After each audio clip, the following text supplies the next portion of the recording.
to meet regional authorities and stakeholders and sensitize them to the mandate of the agency. The first leg of the tour took GAIPA officials to the North Bank region. Nekuma Demba tells us more. GAIPA is a government agency that promotes private sector investment and also creates export processing zone for both small and large-scale investment. In doing this, there is need to get clear and true profile of investment prospects for prospective investors.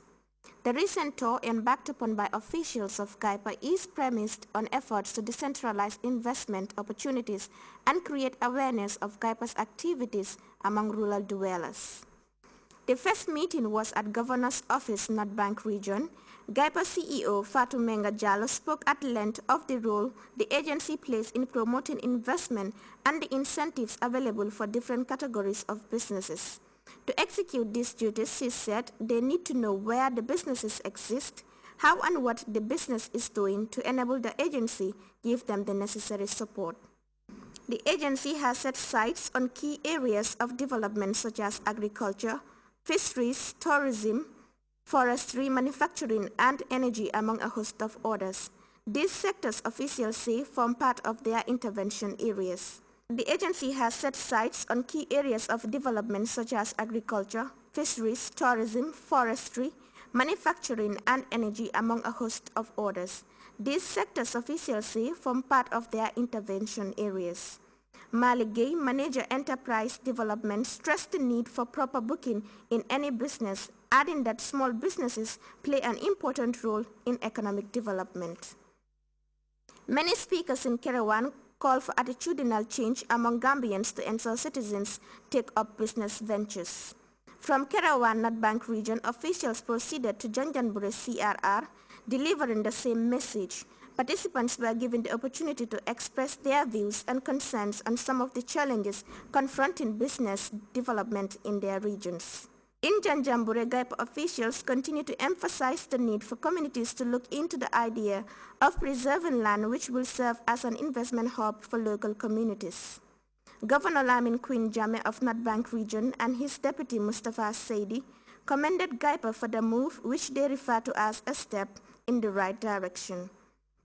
Governor Ganye Toure informed GAIPA officials about some of the community-led interventions being carried out, particularly in the area of land preservation. The chiefs, he went on, with the cooperation of communities are ready to map out strategic plans that would bring development to their district. The meeting provided both parties an avenue to put across the knowledge acquired on GAIPA's mandate. For GRTS News, I am Nekuma Demba. You can also follow that story and other GRTS programs live on our website, which is at www.grts.gm. There you can also monitor GRTS Radio live. While we go with a very short break now, the news continues in just a moment. His Excellency Sheikh Professor Al-Hadi Reverend Hannah Karen Falheim. If the votes of the permanent secretaries... There is direct relationship between the economic growth of a country. And this 5-hectare maize field that you are seeing here in Ilyasa village. No matter how, where, when and who is involved, our corps of reporters will always be there to bring you the news as it happens.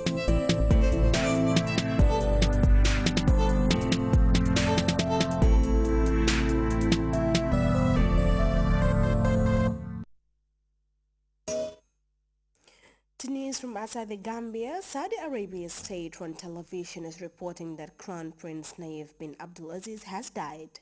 The 79-year-old conservative was named Crown Prince in October by his brother King Abdullah. Prince Nayef died in Geneva and his body is expected to arrive in Jeddah on Sunday for burial. CNN's senior international correspondent Nick Robertson has more. We know very little of the details. We know that he died outside of the country, we're told in Geneva, and that he will be taken back, his body will be taken back to Saudi Arabia, where a funeral will be expected to take place on Sunday. There will be several days of mourning. Following that, there will be a forming of the Allegiance Council, which will then decide who the next Crown Prince will be. But as for the specifics for Prince Nayef's ill health health and demise, those are being very closely guarded. There have been rumors of different types of very serious illnesses. There have been rumors of cancer. But what we have been able to see is that his son at the Interior Ministry, Prince Mohammed bin Nayef, has really been taking a much stronger, more leading role in running the sort of affairs of the Interior Ministry, particularly counter-terrorism, over the last few years. That's perhaps an indication that Prince Nayef himself has been becoming more ill in recent days. And perhaps very telling for me was the fact that just 2 days ago, Prince Mohammed bin Nayef, Prince Nayef's son, was going to be having dinner with a few journalists. I was one of them in London, and he cancelled at short notice. So it certainly appears that the family, at least itself, was aware in the last days that the Crown Prince was perhaps very... As one of Greece's politicians put it, we are going into an election to decide the future of Greece and of our children. Sunday's vote is actually a replay of an earlier parliamentary poll on May 6 that resulted in political deadlock. It is essentially a referendum on stiff austerity measures tied to that bailout deal for Athens. CNN senior international correspondent Matthew Jens tells us more. This is meant to be a very quiet, very secure neighbourhood of the Greek capital. But as you can see, a makeshift memorial has been set out here with candles and flowers and messages for a local resident, a pharmacist. His name was Spiros Poukamissas, who was killed here not that long ago, just a few days ago. One of the messages reads that paradise is welcoming a most cultured person. Another one there, written in Greek, says that he was taken from us without reason and callously.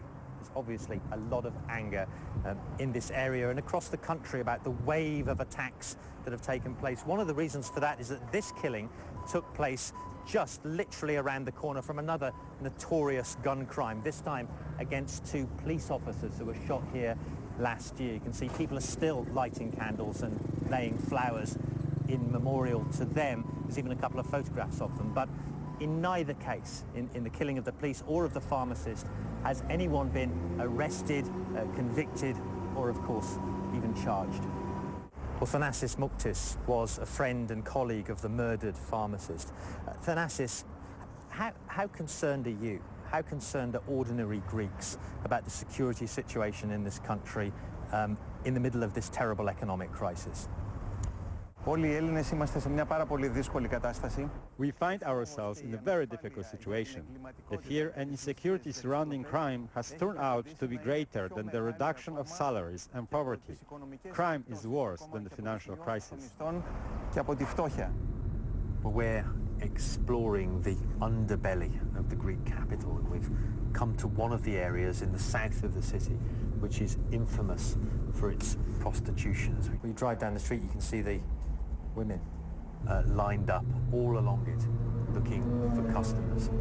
Of course, prostitution, drug dealing and robbery to some extent has always been a feature of Athens in a city this big. But what's happened, according to police, since the start of the financial crisis is that the crime has spread out to other areas, and now ordinary Greek citizens living in areas they thought were safe are feeling the impact.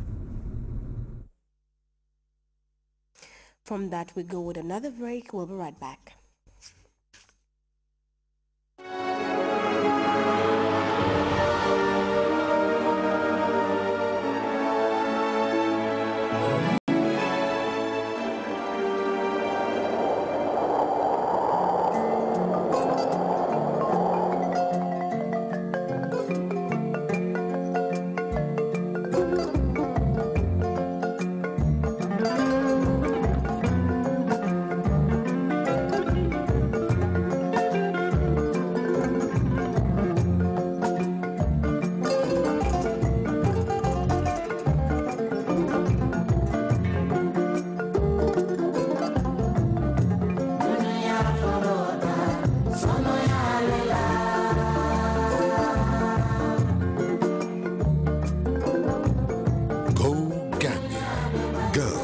Discover the smiling coast of Africa. Over to sports. sports, preparations ahead of the Pro-Am Golf Championship are underway, with organizers hopeful of attracting top local and international golfers on the Fajara golf course. The competition comes against the backdrop of efforts to expand the game both as lucrative sports as well as a vehicle for sports